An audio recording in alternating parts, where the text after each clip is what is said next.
Good morning, Year 7. I hope you're well and having a lovely day. Welcome to the lesson on the poem Catrin. I hope this poem makes you reflect on the relationship you have with your mother. For this lesson, you'll need a pen, your exercise book or paper, coloured pens and pencils, and a copy of the poem. So can you please write the date and title? The title is Catrin. For your do now, I'd like you to write down 10 things, either about what your mum means to you or what she does for you. Pause the video for 2 minutes, to do this now. So your list may look something like this: cares, listens, helps, supports, love, drives you around, and helps with work, and gives you money. I'd like you to now read the poem.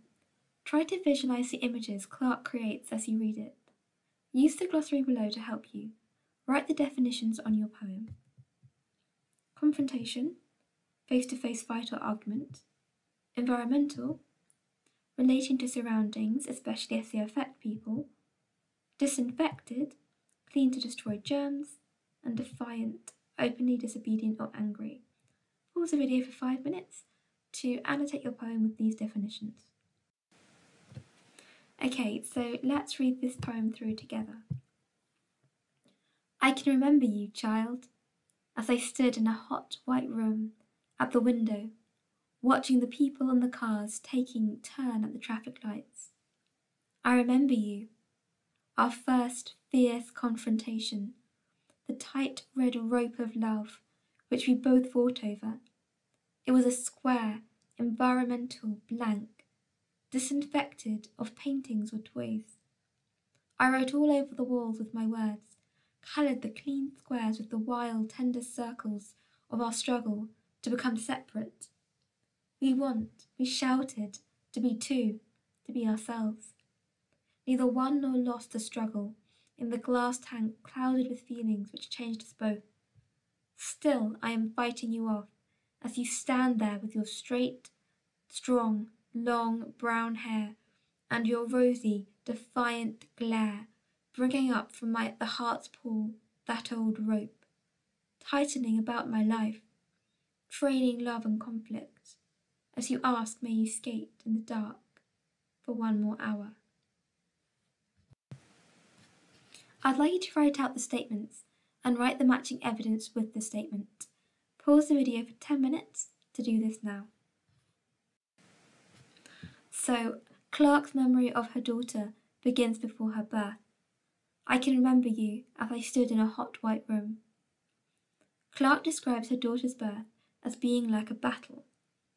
Our first fierce confrontation.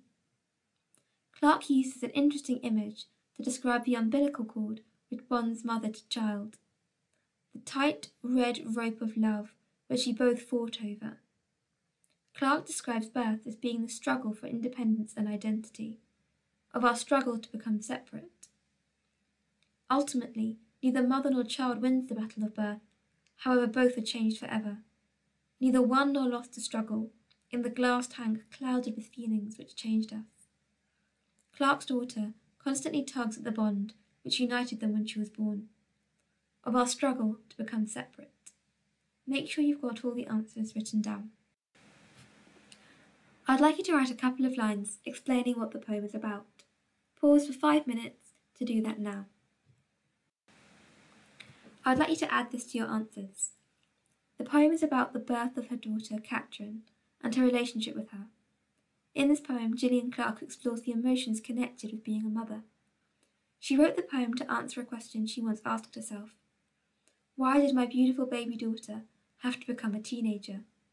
In the poem, Gillian Clark often refers to the struggle to become separate, to be born, the struggle to be an individual, the struggle to get greater freedom and independence. The poet is at home with her daughter Catrin. Catrin has been pleading with her mother to be allowed to stay out skating in the dark for 1 more hour. The poet remembers when Catrin was born. She remembers standing in her hospital room, looking out at the window at the traffic and the people outside. The poet says it was a struggle then, the struggle of the birth, then the struggle of the new baby to come into the world and be independent. It is still a struggle, she says, as her growing daughter wants more and more freedom. Personal pronouns. Please highlight, underline or shade over the personal pronouns in the poem. A personal pronoun is a word such as I, we, our, or you. Then answer the question. What do you notice about the way personal pronouns are used in the poem? Pause the video for 5 minutes to do this now. So, the use of pronouns emphasizes the personal aspect of the poem. It's as if she's talking directly to her daughter. Imagery. What does the word imagery mean? Write down a definition. Okay, so imagery is descriptive language referring to the senses. Despite image being a synonym for picture, images need not be only visual. Any of the 5 senses, sight, hearing, touch, taste, and smell, can be used by the author to create an image or impact to which the reader responds. With the term imagery in your mind, create a table of words, see below, of words which stand out as either fighting or caring language. Pause the video for 5 minutes to do this now. So fighting language, we've got fierce, shouted, confrontation, fought, struggle, fighting, defiant and tightening. Caring or loving language, we've got tender, love, feelings and heart. Gillian Clark will have chosen these words carefully to fit a purpose. Choose one word from each column that creates an image in your mind. Explain why you think she decided to use these words to get across her point or feelings.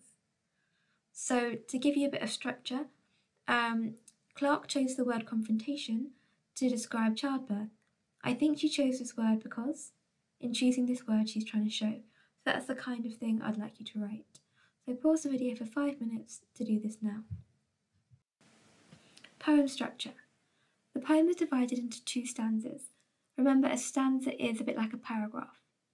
What tense is the first stanza written in? Highlight some evidence. What tense is the second stanza written in? Highlight some evidence. Pause the video for 5 minutes to do this now. So I'd like you to check and add to your answers. The poem is divided into 2 stanzas. The first stanza is written in the past tense and deals with Catrin's difficult birth. It is about a memory. I remember you, child. The second stanza is written in the present tense and deals with an incident in which Catrin is asked to stay out skating. What do you think the divisions between the stanzas could represent? Pause the video for 5 minutes to do this now. Check or add to your answers. The division between the stanzas could represent the years that have passed between the birth and Catrin's adolescence, and the growing separation between mother and daughter, first at birth and then later as Catrin struggles to become more independent. How successful do you think Clark has been in capturing the conflict between parents and children? Clark has successfully captured the conflict between parents and children by label technique. For example, she writes, include quote, this successfully highlights the conflict because, and then expand. So using that structure, please answer the question now. Pause the video for 10 minutes to do this. Okay, so I would like you to check your answer. So this is the kind of thing you might have written. Clark has successfully captured the conflict between parents and children by writing the poem with 2 separate stanzas. For example, she writes, to be 2, to be ourselves, at the end of stanza 1 before starting a new stanza. This successfully highlights the conflict because it emphasises the growing separation between mother and daughter, first at birth and then later as Catrin struggles to become more independent. And that's the end of today's lesson. Thank you very much for your hard work. I hope you found it interesting and enjoyable, and maybe now you'll reflect a bit more on the relationship with your parents and how they must feel watching you grow up.